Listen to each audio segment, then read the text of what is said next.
안녕하세요. 김상춘입니다. 오늘은 학부모 설명의 3부로서 한국교육과정평가원에서 제시한 사고능력 4가지에 대해서 말씀드리겠습니다.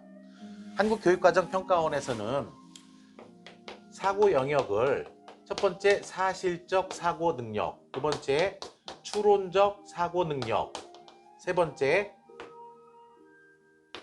비판적 사고 능력, 마지막 네 번째 창의적 사고 능력, 이렇게 4가지로 제시하고 수능 국어 문제에서는 각각 사고 영역에 따른 문제를 구성한다고 말을 하였습니다. 그럴 때에 각각의 사고 영역은 무엇을 평가하는가를 이해를 해야 되는데요. 첫 번째 사실적 사고 영역에서는 말 그대로 국어 과목은 수많은 자료와 비문학 글 그리고 문학 작품들이 나옵니다.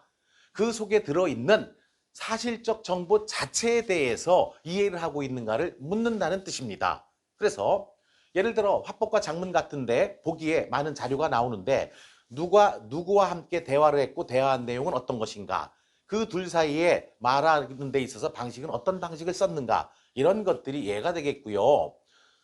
문학작품 같은 경우 예를 들어서 소설을 보게 되면 소설에는 누가 나왔는가, 그들 사이에는 어떤 일이 벌어졌는가, 그리고 시간은 언제고 공간은 언제였는가, 이런 가장 일반적이고 기초적인 정보들을 이해하고 평가하는 문제입니다.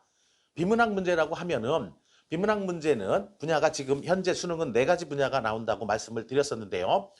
인문, 사회, 과학기술, 예술 4가지 지문입니다. 그럴 때에 비문학 글은 일반적으로 설명문이라고 보시면 됩니다. 그래서 설명의 대상은 무엇이었는가, 그리고 그 대상의 본질적 개념은 무엇인가, 그리고 일정한 기준으로 종류를 나눴을 때 그 대상에 속한 종류들은 무엇이 있고, 그리고 상호 간의 관계는 어떠한 건가, 그게 다 본문 속에 설명이 되어 있습니다. 그 설명한 자체를 이해하는 것을 묻는 문제였던 것이고, 이 사실적 정보를 확인하는 사실적 사고 능력은 독해 능력에 있어서 가장 기본이 되고 사고 영역에 있어서도 기초가 되는 문제들입니다. 두 번째는 추론적 사고 영역을 얘기했습니다. 그런데 여기 추론한다라는 것은 단계별로 미루어 짐작하고 이해한다는 뜻입니다. 그래서 추론적 사고는 반드시 전제가 있어야 됩니다. 어떤 전제가 있겠습니까? 앞에서 얘기한 사실적 정보들이 전제가 된다는 뜻입니다. 그래서 비문학글 같은 데에서는 과학지문에서 그런 문제가 많이 나오고 학생들이 어려워하는데요. 본문에는 개념과 원리를 설명합니다. 그리고 그것이 적용되고 있는 보기를 써주고 문제를 낼 때 그 문제 속의 보기에는 그래프를 그려놓습니다. 그리고 답지문에서는 본문의 원리를 그래프와 적용시켜서 설명했을 때에 적절한 거, 적절하지 않는 거 찾는 거, 이런 게 바로 추론적 사고 문제 유형이라고 말할 수 있겠고요. 문학 문제에서는 예를 들어서 어떤 시를 읽었는데 작품 속에 있는 시적 화자가 눈물을 흘리면서 슬프다라고 말합니다. 그러면 도대체 이 사람은 왜 슬플까? 분명히 시의 앞부분에 그 슬픔의 이유와 원인을 찾을 수 있는 내용들이 있습니다. 그걸 통해서 이 사람이 슬픈 감정을 보여줬던 내용을 추론하라는 뜻입니다. 소설 같은 경우 예를 들어서 작품 속에서 A라는 사람과 B라는 사람이 싸우고 있어요. 그러면 문제에서는 이 두 사람이 왜 싸우고 있니? 뭘 묻는다고요? 갈등의 원인을 묻습니다. 이런 식으로 본문에 있는 사실적 정보를 통해서 추론하는 문제들, 이런 문제들이 사실적 사고 문제보다는 좀 더 어렵다라고 말할 수 있습니다. 그 다음 이제 세 번째 사고 영역은 비판적 사고라고 이야기를 했는데요. 비판이라는 말은 일반적으로 얘기할 때에는 어떤 대상에 대해서 혹은 상대방에 대해서 부정적으로 얘기를 하면 그거를 우리는 비판한다고 말합니다. 그런데 국어 과목에서 국어 문제에서는 비판적 사고는 3가지 유형으로 이야기를 합니다. 국어는 제가 늘 얘기를 할 때 국어의 모든 영역은 사람이 전제되어 있다고 말합니다. 문학작품도 마찬가지고요. 비문학작품도 마찬가지입니다. 그래서 비문학에서 비판적 사고 문제는 어떤 식이냐면 학생들이 읽는 글 속에는 수많은 학자들이 나옵니다. 인문 분야에서는 말할 것도 없이 동서양의 수많은 사상가와 철학자가 나옵니다. 사회지문에서는 법학자, 경제학자가 나옵니다. 과학지문에서는 과학적 원리를 얘기한 과학자들이 나오고요. 예술지문, 예술가나 그 예술 이론을 얘기한 철학자들이 나옵니다. 그럴 때에 첫 번째로 그 수많은 학자들이 도대체 어떤 관점과 생각을 가지고 그 분야별로 대상에 대해서 인식하고 있는가? 그거 이해하는 게 첫 번째로 비판적 사고의 영역이 되고요. 두 번째는 이 첫 번째 나온 사람들의 생각에 대해서 일정한 기준을 가지고 그 대상에 대해서 평가를 해주는 겁니다. 좀 전에 일반적으로 비판한다라고 하는 건 나쁘게만 얘기하는 거, 부정적으로 평가하는 걸 비판한다고 말씀을 드렸는데요. 국어 문제에서는 그 사람들이 생각했던 인식과 관점에 대해서 일정한 기준으로 평가를 해줍니다. 평가는 옳고 그름이 될 수도 있고 선악이 될 수도 있고 길고 짧음이 될 수도 있습니다. 여러 가지 기준을 가지고 이 사람들의 생각에 대해서 평가를 해주는 것 역시 비판적 사고 영역이 되고요. 세 번째는 이 사람들이 얘기했던 내용을 가지고 현실의 문제를 해결할 때 어떻게 적용시키면서 해결할 것인가? 여기까지가 비판적 사고입니다. 그래서 일반적으로 얘기하는 비판과 수능 국어에서 얘기하는 비판이 다르기 때문에 이 세 가지 내용을 이해하면서 비판적 사고 문제를 접근해 가야 합니다. 네 번째는 창의적 사고라고 해서 이 창의적 사고라고 하는 것은 일반적으로 여러 가지 인간의 사고 영역 중에서 가장 고차원적인 활동이라고 이야기를 합니다. 그래서 아무것도 없는 것에서 새로운 걸 창출하는 능력, 이것이 창의적 사고이고 특히 이 창의적 사고라고 하는 것은 비문학 글보다는 문학 작품과 더 연관관계가 크다라고 생각하시면 되겠는데요. 이 창의적 사고 문제는 수능 국어에서 실제로 평가하기는 어렵습니다. 왜 그럴까요? 창의적 사고를 한다는 것은 사실적 그런 정보들이 있을 때 이것을 가지고 새로운 정보를 만들어가는 능력이 창의적 사고가 돼야 되는데 수능 국어는 객관식입니다. 다양한 수많은 학생들의 이런 모든 창의적 사고를 객관화시켜서 평가할 수가 없습니다. 그래서 창의적 사고 문제는 의외로 난이도 면에서 예상외로 어렵지 않은 문제로 구성됩니다.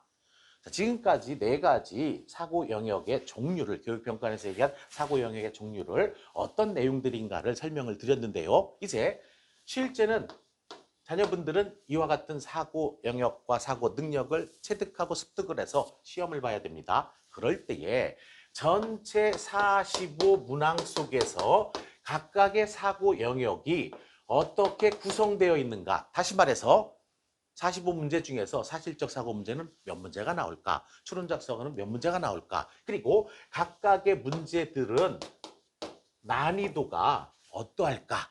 이것에 대해서 한번 살펴보도록 하겠습니다.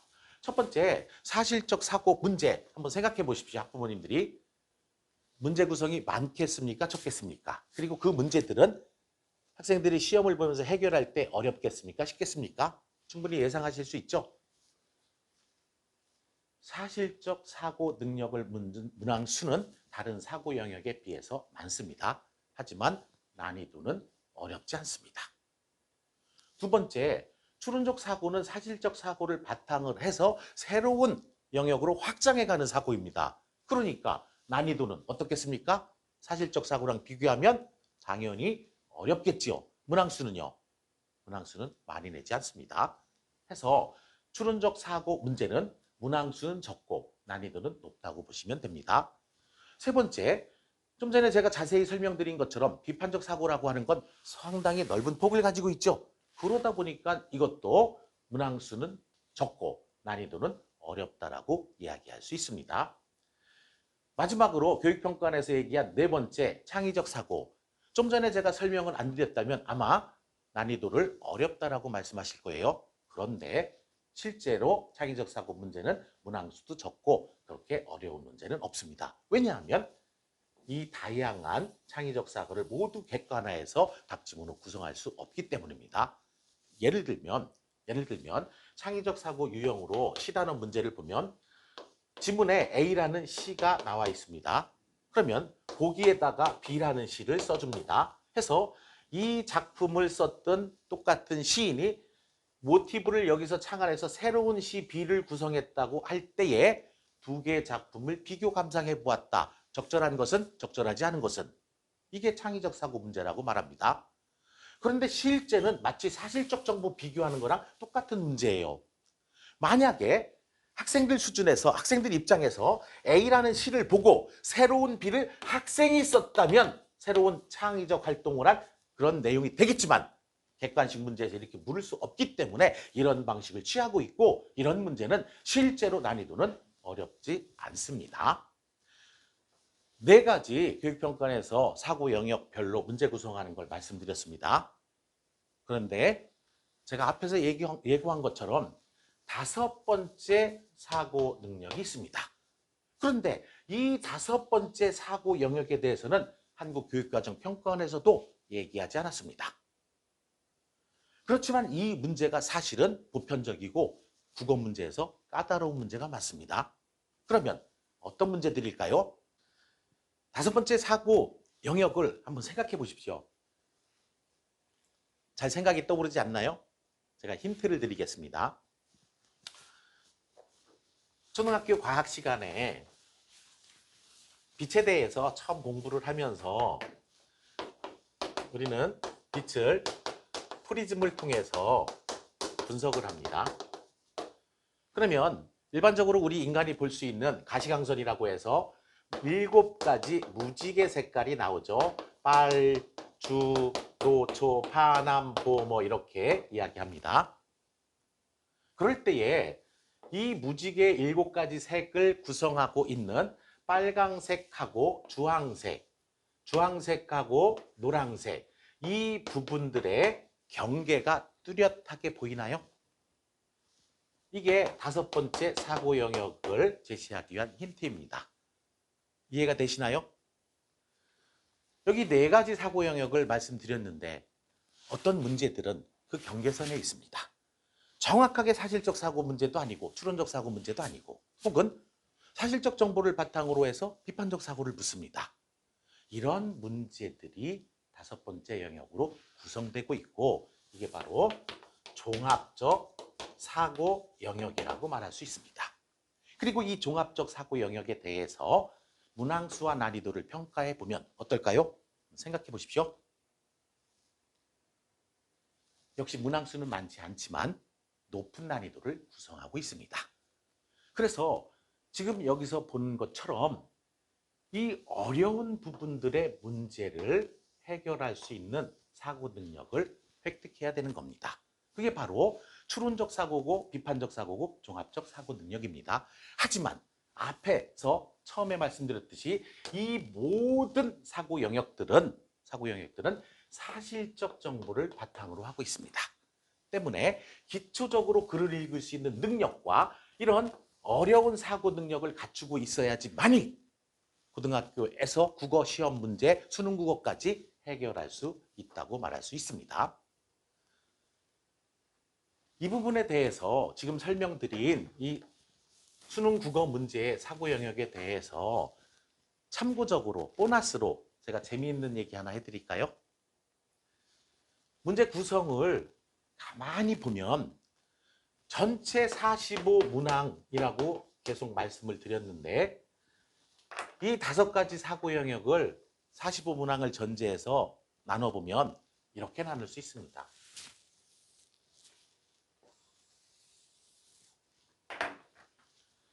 크게 2가지로 나눌 수 있고, 구성을 보면 사실적 사고 묻는 문제가 50%가 되고 나머지 추, 비, 창, 종 사고 영역을 묻는 게 50%가 됩니다. 여기서 중요한 건 왜 사실적 사고 문제를 50% 정도를 구성할까입니다. 쉽게 얘기하면 기본 점수 주겠다는 뜻입니다. 대학을 졸업하고 법률 전문가, 즉 변호사나 판사나 검사가 되려고 하는 학생들은 대학원을 가야 됩니다. 어디를 갑니까? 로스쿨을 갑니다. 그런데 이 로스쿨 1차 시험에 지금 고등학생들이 공부하고 시험 보는 수능 국어와 똑같은 시험이 있습니다. 이름이 다를 뿐입니다. 언어의 이해라고 되어 있습니다. 30문항입니다. 그런데 이 로스쿨 1차 시험 언어의 이해에는 이 사고 영역을 연결시키면 사실적 사고 문제가 거의 없습니다. 여기 있는 이 내용으로만 구성을 합니다. 대학까지 졸업한 학생들이잖아요. 그리고 이 사실적 사고 문제를 구성하지 않았을 때의 로스쿨 1차 시험의 평균 점수는 개수로 얘기하면, 문항수로 얘기하면 15개에서 19개 정도가 평균이 나온답니다. 점수가 낮아도 대학생들이기 때문에 문제가 없어요. 하지만 고등학생들이 국가시험 수능을 보고 대학 갈 때 만약에 이 문제를 구성하지 않는다면 평균 점수가 50점 이하 안팎으로 되면 학부모님들이 항의를 하겠죠. 그래서 사실적 사고 문제가 이렇게 많이 구성되고 있는 겁니다. 저는 지금까지 오늘 이제 3부에서 평가원에서 제시한 사고 영역을 나눠서 시험 문제랑 연결시켜서 설명을 드렸습니다. 지난 시간에 얘기했던 독해 능력과 그리고 오늘 말씀드린 사고 능력, 솔직히 말해서 금방 향상되고 수준이 높아지는 거 아닙니다. 그렇지만 이 두 가지의 내용 없이 국어 공부를 하고 시험 본다는 건 어불성설입니다. 제가 좋아하는 중국 속담이 하나 있습니다. 중국어를 제가 제대로 배운 건 아니지만 우리말로 먼저 중국 속담을 얘기를 해보면은 빵지 뿌스 이끄 쯔더, 그걸 우리말로 바꾸면 뚱뚱이는 한 숟가락에 이루어지지 않았다. 국어 공부를 해서 고득점을 맞고 원하는 대학에 가야 하는 거 저도 당면한 과제라고 생각합니다. 그러기 위해서는 지난 2부와 오늘 3부에서 말씀드린 독해 능력 그리고 사고 능력을 확장시켜서 국어 학습에 도움이 돼서 모두 다 그 좋은 성적으로 대학에 갔으면 좋겠습니다. 다음 시간에는 이제 제가 말씀드릴 마지막 4부의 내용이 되겠는데요. 그게 어쩌면 가장 중요한 내용입니다. 다시 말해서 국어라는 과목은 어떤 과목인가? 풀어서 얘기하면 국어는 어떤 체계로 구성되어 있고 각 영역은 왜 그렇게 나눠졌고 각 영역에서 무엇을 공부해야 되고 영역과는 어떤 관계가 있을까? 그리고 그 모든 영역을 꿰뚫고 있는 국어만의 본질적 원리는 무엇일까? 이것에 대해서 4부에서 간단하게 말씀드리겠습니다. 감사합니다.